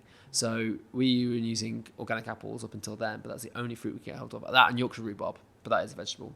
And so that's the only fruit we've been using until literally middle of June. And then apples literally just disappeared off the face of the planet. And then we had gooseberries and cherries. And then we just managed to roll it out. It's kind of like, because I didn't know what I was going to do. Literally, like, the supplier was like, oh, apples aren't great this week. Like, you have to see what you think. And they were good for juicing, but that was it. But luckily we had gooseberries come on, so and cherries come in. So we put a bit of a fruit bowl serving on. But that was also a combination of using fruit from our garden that also came in the right time. So it's hard. It isn't easy. And also, like I said, like, if I really hope that we can find solutions so that people can, that other restaurants can try and work in this way and work directly. Because if we work directly with farms, it's much better for them. It's a much better way to support farms. However, it's complicated. Like, we're having to drive over there ourselves, having to pick up directly. You've got individual relationships. It's a lot of work. And then if you're trying to run a big restaurant, or even a restaurant, say, that's doing, a big steakhouse that's doing 100 covers, like, it's never going to work. It's never going to change anything. So definitely don't think we have all the answers there. But is that where the fermentation comes in, to make the most of the every ingredient? Well, I suppose not really fermentation. It's like preserving. It's like a focus of making the most of every ingredient, and you have to kind of do that. Yeah. We get things very we always just joke about in the kitchen how we don't have capacity, because it'll be something's there and we've got to take it, and we've had to let some things go. So it could be elderflower was around, is there for about 2 weeks and it's gone. We've had really busy weeks where we've not been able to get out. We've got, well, guys, we either go out today or we're not getting any of it. And so it's just getting it and then just pickling it. And I saw one of our suppliers who works with some small farms, they had black currants, so I just ordered 10 kilos to preserve them straight away made jam out of them, ready for the winter. I went and picked up 20 kilos of cherries from Organic Farm, an amazing organic farmer. He's so passionate about what he does, and he grows things for flavour, and his stuff is just like, it's insanely delicious. And he doesn't always get cherries. A lot of times the crows get them, so he can't sell them. But this year he got quite a lot, so we just went over, got 20 kilos from them, and we've just got some fermenting on the bench over there, some lacto fermenting, some have gone into pickles, some gone into sweet brine, and then we'll just use them at a later date. Because I've just realised all the fruit comes now, so it's going to be now until like the end of August, and then soft fruit's over, and then that's really it in the UK. We'll have apples and pears, and then nothing for 6 months. It's really like, I was like, there's got to be loads of things, apricots, peaches, like no, like the frost, like you learn small things like the frost that we had. Do you remember we had that little bit of heat, blast of heat in spring, and then the frost came? Well, that annihilated most of the apricots in the UK, apricots and peaches in the UK. So it's because of the sun, flowers came out, frost killed it. So getting all these things that is, it's kind of restaurant where we're trying to only source from within the UK, and we've got some stuff that coffee and sugar that we take from abroad and things, but we were trying to tell the story of UK British suppliers. It really narrows us down, but then I really believe that focuses your creativity. And even though it feels very limited, it isn't. It galvanizes your creativity because you just don't have the options. Rather than looking at a table full of wonderful things from all over the world, I've got a much limited table, and I feel like you just get so much more. You can start to think of so much more ideas out of what you've already got. How would you describe your style of food here? Good question. It's a hard one to describe, really. How would I describe our food? I mean, it's British food that focuses on the story of our land. But it's weird because it's not like modern British or like it's there's everything about there's touches on the element of nostalgia. I like to keep things in the familiar. And I don't want it to be wild and wacky and uncomfortable and weird. It's like, yes, we use beef garum, and which is beef mince that's been fermented for 3 months into that becomes like a soy sauce effectively. And it sounds absolutely gross, something cooked for 3 months at 60 degrees, but it's insanely delicious. Yeah. And we use it as a seasoning, like we do all our garums. That's just got us on the garum train. So we have mushroom garum, lamb garum, chicken wing garum. Like we're getting as many garums on as we can. So we just got we've had dishes where we don't use salt, we just use garum instead. So like salt's brilliant, but like with the garum, I can season something and make something taste more meaty or add a certain depth of richness to some like layer on those flavors. Kind of give us a really exciting larder in some respect. So my question's I've gone off on a tangent. What was the question? You've kind of got it. It was like, how would you describe your style of food? I would say it's probably familiar flavors, but in an unfamiliar kind of presentation. Yeah. It's either way. I mean, it's garden and farm led cooking. It's all about celebrating the British Isles. I mean, if it was like that was how I would describe it. I mean, it's hard because I want to say like those questions often like it's an Asian fusion, it's British fusion, it's modern British. It's like and I guess for myself, like if we're gonna nail it down, it would be garden and farm led British cooking, but kept in the familiar. That sounds fair. If someone was going to come, are you open? Like it's not. I know it's not all week, but do you open Thursday, Friday? Yeah, so we're currently open on Thursday, Friday, Saturday. And can you come just for dinner, or because a lot of the time people say, you have to do the whole night stay, but you can just come for dinner. You can just come for dinner. I mean, we have more tables available for people who just want to come for dinner than we do for overnight guests. So I mean, there's 2 entry points, and we also do lunch on Saturdays. So it's Thursday, Friday, Saturday dinner, and then Saturday lunch as well. But Saturday lunch is a bit is an 8-course lunch menu and a bit cheaper at £75 and kind of a bit more of an easier entry point. Like I know some people get a bit they see 15 courses and they think, oh, how can I eat 15 courses of food? But in most restaurants, even when they say like 8 or 9 course tasting menus, like you end up eating 14, 15 courses. It's all those lectures. But I just don't. I just say exactly. It's just 15 courses. It's just basically pretty much the same as a lot of other places. It's not that many more than others. But I do also very much take into account. Like I like people to feel good when they leave and not like too stuffed or overfull, and we're always working on that. There's very little, if any, starch in the menu. It's we have a bread course that's about the starchiest dish, and it's not because hungry would be even worse. Oh, hungry, yeah, hungry. Especially after 15 courses. A big disaster. That'd be the achievement after 15 courses, leave hungry. But I do really take that into account. I want people to feel content and like they can, they've enjoyed the meal, but don't feel like they've got to roll out. There's nothing worse than having an uncomfortable stomach after lots of food. What does the night stay involve? Do you have your dinner? What do you meet out in the garden and have a talk? Do I imagine that or?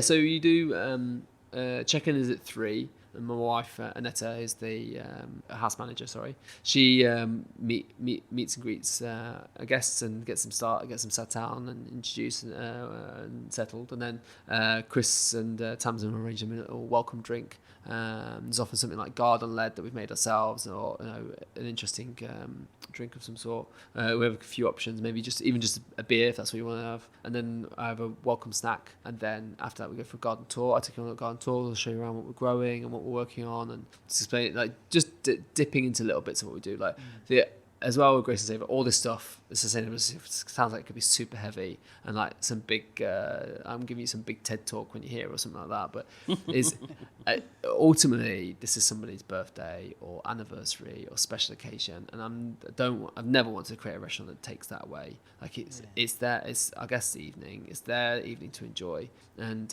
we do that by I do a little intro of explaining what we do, and then we keep all the explanations nice and light. We focus just maybe talking about some of the mentioning the suppliers, but we don't go heavy, because if you're interested, then you can ask away. And like, as you guys can see, once you get me started, I don't tend to stop. So I just leave them the space and let them enjoy it at their pace. Because if you're interested, you're going to ask, and if you're not, then you've still been here, you're going to have a great time and taste some, hopefully have some tasty food. And then after the garden tour, and that takes them to the room, and you have your own rooms here. It's not part of the Hampton Manor itself. You've got your own courtyard rooms. Yes, yeah. So we have 5 garden suites, and like basically 2 in the classic hotel language, 2 are like junior suites and a master suite, and 2 regular suites. If you've not seen them, you need to go and have a look on Instagram and have a look at them, because they're stunning. Oh yeah, stunning. Yeah, good rooms. Each one's a different. Each one has been is a reflection of a different craft style. So like whether it's the whittler and that style of wood making, or the weaver, or the ebonist, it's all different styles of wood making. And Fiona's gone out across the country to try and find these different people, and it's created some really beautiful rooms. So each one's different. It is quite different. They all got these handmade bathtubs been made by Warrington Rose, which comes with a really lovely bath ritual that's been put together by Harvest Skincare. So the whole, we do everything we can to kind of just fully immerse you. So also, I don't know what you've been going through when you come back, like when you've arrived. Like could be everything from bad traffic, childcare problems, something's gone on at work. Maybe even just had an argument before you arrived, and we just try and do everything we can to get you as relaxed as possible and just fully immersed into the surroundings, and just be able to disconnect and start having a great time from when you arrive. Is there breakfast then in the morning or? Yeah, so obviously after you've come for dinner, we do breakfast in the morning. It's like a little 4-course breakfast we put together. I mean, again, it's not an overwhelming amount of food. We try to make sure it's right, but it's that everything's got a story, so we just give it that space to have a story. I mean, I could put everything out in front of you and go, here's your breakfast, and you're like, oh yeah, it's a good breakfast, and there's my yogurt, and there's a bit of this, and the charcuterie, my hot course, like. But we tried to make it all a bit of an experience, and there's an element, there's a space for a story for everything. I mean, is it a surprise, or can you tell us a bit about what's on the menu? Is it? Yeah, so no, gladly no. So I mean, it's just like for example, breakfast, like when honey that we use is from Maggie and Noel, and this woman has anaphylaxia, is that the right term, to bee stings. Yeah. She's so passionate about bees. That's brave. Nothing will change. Yeah, it's bonkers. But I've never met someone so passionate about honey, and it comes out in the honey. It's just phenomenal. Like you just get so excited about it, and then because then the yogurt course goes, we bring down the yogurt with the honey, right? Then it gives that space to tell that story, and then like ram it down the throat. But if I just put it all out at once, you kind of miss some of those details, and that's kind of like a good example of where what that allows us to do. But onto the evening menu, we're using a lot of lamb right now, and again, like that whole animal thinking. So we have a tomato dish, which I know you've had, that has we make a juice out of the tomatoes, and then the thinking was that whenever you're making dashi, you use katsuobushi, which is smoked and dried tuna flakes. But obviously we don't really get tuna here. We thought we'd give it with smoked and dried lamb heart. We started working with Sophie Arlott, who has Lavington lamb. She's one of the only shepherds in the country that grows a lamb for flavour, and because she does that, and she crosses Hebridean with South Downs, because she does that, she has a lamb that has a very small muscle structure and black wool, and those two things will never sell at market. So if you take your lamb to market, there's all these buyers, I have that one. All they're looking for is white wool and large muscle structure. So if you've got small, no one will touch it, even though it's sensationally delicious. Yeah. So even as a consumer, these things are happening to us all the time. Decisions of like choosing the best tasting, most nutrient dense, reared animals, that can be taken away from us just from that bureaucracy and that red tape.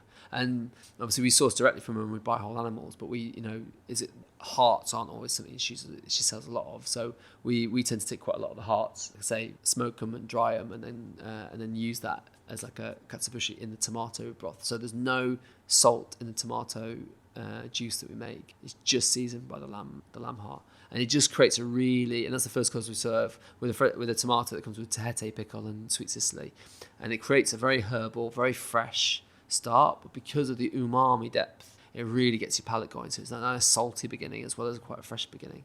So yeah, I mean, and then we've also got, really love our lobster dish at the moment we have on, which is just half a lobster tail. One of the things I fell in love with always in Michelin Star cooking has always been like the luxuriousness of it, of just like, eat this whole truffle, like jam this caviar down your mouth. And I remember and it was a moment I had when I got treated to go and eat at Franzen in Stockholm, and they do this bit at the beginning where they slide open this door and they show you through all the produce and everything you're going to eat. And then they knew we were industry, and they brought out 3 shots of vodka and then 3 massive spoons of caviar. And I never had the combination of caviar and vodka before. So good. Like, I'm not a vodka drinker. I don't really like it at all. But it was one of those like food memories I'll always have of that. But the quantity of caviar, just like straight down your mouth, like this is just not normal to go and do this. And I love that element of luxury. And I always wanted to do a lobster serving where it's just like, you get a nice piece of lobster. You get to like really tackle a piece of lobster.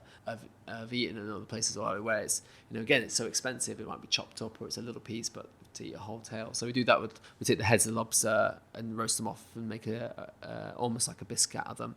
But rather than having tomatoes and other vegetables in it, that to concentrate the flavour, we finish it with toasted buckwheat koji, which brings a really sort of like body to it, that body of depth of flavour to it, and then the soprasata that's been made by a charcuterie company in London that only use high welfare pigs. And the soprasata is an Italian version of chorizo and has a lovely spice to it. And then we finish it with loads of lobster butter. We split it with loads of lobster butter. So it's just like really rich, intense lobster dish that's just been elevated by a little bit of spice in the soprasata, and kind of all been held up by the toasted koji. It's really, really love that. And we've also just had John was working on this dish with kohlrabi, where we cook it in brown butter and finish it with pickled elderflower and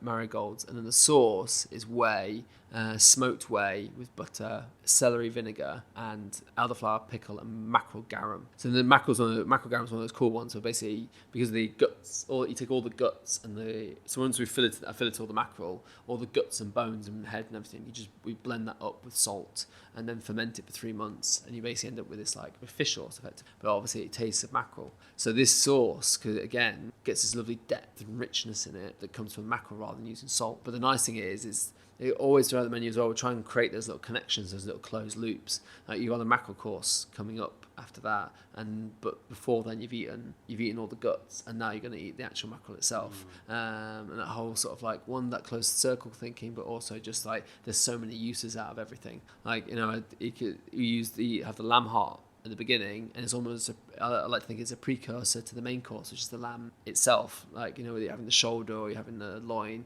it's building up. It's building up to that, and then then the next course is a course made entirely from everything that comes from making bucks or cheese, which is made from sheep's milk. So, and obviously it's just because this is the season we're in, that's sheep and like lamb, that's what's around right now. So we're kind of leaning into a lot of that. But it's an amazing ethos to have, and to think about a whole menu, 15 courses, and there's so many links between all the courses, and as you've just pointed out, there's so many links between them. Like, that's when you're sitting down and you're getting told about this, it makes it really interesting to eat, because you are sort of joining the dots yourself as well. Like, oh, that was from there, and that was this. Like, it adds another dimension to the experience, I think. Yeah, I think there's an element of just trying to, again, without being forceful, just understand that there's always a human being behind everything you've done. Like, everything we eat is crafted, not just by ourselves as chefs, but also as farmers and growers, and everyone, it's just great to celebrate them. It's a real privilege to celebrate them, because they've gone through real hardship to make that happen, and to stay the path. I think it's so hard. Like, some of these guys have been laughed at for like not using this stuff, like seeing their crops die or going through struggles. But they do it because they know it's the best for the produce, and they know it's the best for our land and our environment. And they've kind of been, you know, often taking this heat on very, very low salaries, just because they love what they do. So yeah, it becomes a real privilege to kind of get to celebrate the stuff. Did you have a bit of pressure to like do the best with them ingredients? Yeah, definitely. I mean, as well, like, we get things wrong. We try stuff, and that's really sad when it goes wrong. But also, you know that if you don't try something, or if we're not testing out we're going to get our preservation things wrong. It's so like up and down. We made a elderflower kombucha that tasted like alcohol. It wasn't very nice at all. And I was like, how? Like, it wasn't even a week. Like, it should be like super sweet, and it was like literally like a elderflower vodka. It was weird. I don't even fully explain it now, and I don't even know if this is the answer, because again, you know, we're always learning. Like, we started fermenting black garlic next to it, and apparently garlic releases a gas when it's fermenting, which slows down fermentation. So if it was, you know, what my then belief is that because we had the black garlic on, that it disrupted the kombucha fermenting, and it didn't ferment right, and it just went bad. So now we know. But sadly, we lost 15 litres of elderflower kombucha, which I was heartbroken about, because obviously we're not getting that back. So yeah, it does. You do feel a sense of responsibility, and also there's a cost that comes with it. I feel like, I hope that we're always paying the right price for everything. Like, I will gladly always take the first price that I'm told, and if I can't afford that price, I'll just be honest, I can't afford that price, and we'll try and make it work in some way if we can. But because there's such value in what these guys do. Awesome, Matt. I think we could sit here chatting about this. I know. I'm mad into this kind of stuff, but we've talked up like a couple of hours of your time already. No, that's right. That's quite all right. Was there anything else you wanted to go over before? No. Is there anything particularly you want to add in there, or anything like? Obviously, I know I've talked a lot. Yeah, I think you kind of like, even like I know I sent you a few bits this morning, but you kind of naturally covered it before I had to ask you, so it's all good. It's the perfect guest, mate. Oh, that's good. I just feel like, this guy's talking, isn't he? Well, people hear us talk. They're sick of that. The worst podcast ever would be if it's just me and Carl talking, and like the guest talks like 3 times. That'd be I probably wouldn't even release it. You got your questions, or? Yeah, I've got my quick. I'm not going to stop calling them quick. They're not quick. I've got questions that are about you. Of course. Yeah. Please feel free to answer them quickly. Just a fun way to end the podcast. Yeah, gladly. What's your favourite movie? Oh, no, I've listened to your podcast and I knew you were going to ask this, and I've not prepared myself. Actually, no. What was the movie they showed you in America that they paid to make you stay behind and watch? Oh, great question. Whiplash. It was Whiplash. That's a great movie. What is that? Oh, the man. One about the college in America. Yeah. It was, but the thing is, honestly, like, and it resonated. I knew what he's talking about when it comes to that, because not that Don't get me wrong on this, crystal clear. That is not how it should be. It's incredibly abusive.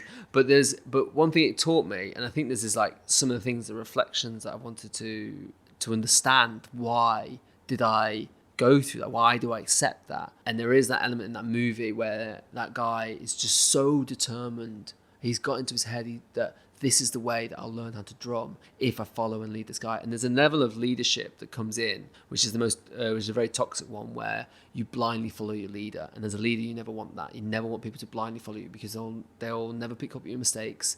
You'll basically, as a leader, I'm flying blind because my team will do whatever I say. And that's ultimately where he was at, and became so driven to become to the point where, obviously seeing how it goes in the movie, like it almost breaks him. Yeah, I think it's one of those things where I think it made me one of those moments like, where would be my limit? Yeah. Like, what would have been that point? I just said no and walked off. That's a bit that probably might scare me. I mean, I think I collapsed running a half marathon in Oslo. That was one of those moments where I kind of got a bit shaken up, because I was like, I've always thought I could persevere through anything in my head, like just keep going, just keep your head down, keep going, it's going to be okay. But we have limits, and I think that's what that movie's all about. It's like, what happens if you try to become limitless, and what ends up. Do you know that was actually him playing the drums in every scene as well? Is it? Yeah, he used to be a drummer. Really? And he just practiced and practiced and practiced to get it, which again is that dedication. Yeah, in the film. yeah, that's amazing. The actor to do it, to actually Oh, play that's them actually things, insane. yeah. That's amazing. What's your favourite band or artist, DJ, rapper? Whatever. I would say recent times, a guy called Asgeir is an Icelandic singer-songwriter. Really love his stuff. But Block Party has always been a big...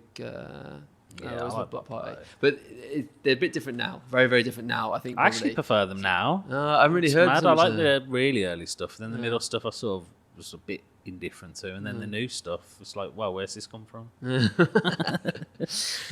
What's your favourite big fast food chain? Ooh. Someone that's just on about sustainability, it's probably not the best question. Like, which is the right answer? You're like, this is the worst quickfire answers ever. It's not. No. I was really, because I can't really do McDonald's, because my stomach. I get really bad stomach off McDonald's. I actually know one, but it's not here. It's not here, and I wish it was. Fine. It's a Swedish one called Max Burger. Yeah. I love that. Their burgers they were so good. And obviously, I think it's just Swedish people and Norwegian people right now would be like, Max Burger. But genuinely, I'm like, Max Burger's delicious. They're like sauces. Sauces are different, and like the meat, everything's a bit different. The setup's a bit different in the burger. So yeah, and we used to often after service at Mimo, we go and max out at Max Burger. Right. So yeah. What's your favourite dish you cook at home? Oh, I love spaghetti, prawns, chili. I don't want it, spaghetti alla mongole is the name of it, but it's something that Annette and I used to have all the time. We always have like some frozen prawns in the freezer. It's super fast. Chili, prawns, egg yolk. I love it. Love it, love it, love it. And what's your favourite food destination in the world? Oh, it's tough, but it's definitely between Lyon and Copenhagen. And I'd probably, if I was like, where would you go tomorrow? It would be Copenhagen. Like, it's just so much good food there. So much, because there's so many interesting things happening and such a variance. But food I had in Lyon was amazing. But I understand super, super classic food may not be for everyone, but Lyon, I still, have great memories of Lyon. And Chicago was great as well. There's too many good places. Too many good places. But yeah, Copenhagen probably, if I was like, where I go tomorrow. Awesome. Done. Thank you very much for coming on. Oh, my pleasure. Yeah. Awesome. Absolutely love this place, man. Love what you're doing. Just keep grafting, man. I think we said when we came here, we feel like this is on the edge of doing something very special. It does. It's definitely got, not to compare it to anywhere else because it feels unfair to, but it feels like this has got another level to it that it's got a special vibe about it, I think. Thank you. Appreciate that. We both were so impressed when we were here. Massively. I feel. I mean, it's like I feel very humbled to be in the Birmingham food scene. It's like there's so many exciting things going on, and it's like everyone's doing their thing, and it's just this. It feels very privileged to be in this food scene. So I'm very humbled by those words. I really appreciate that, and like I say, like we just loving what we're doing. Awesome. Thanks, Chef. Thank you. Well, cheers, guys.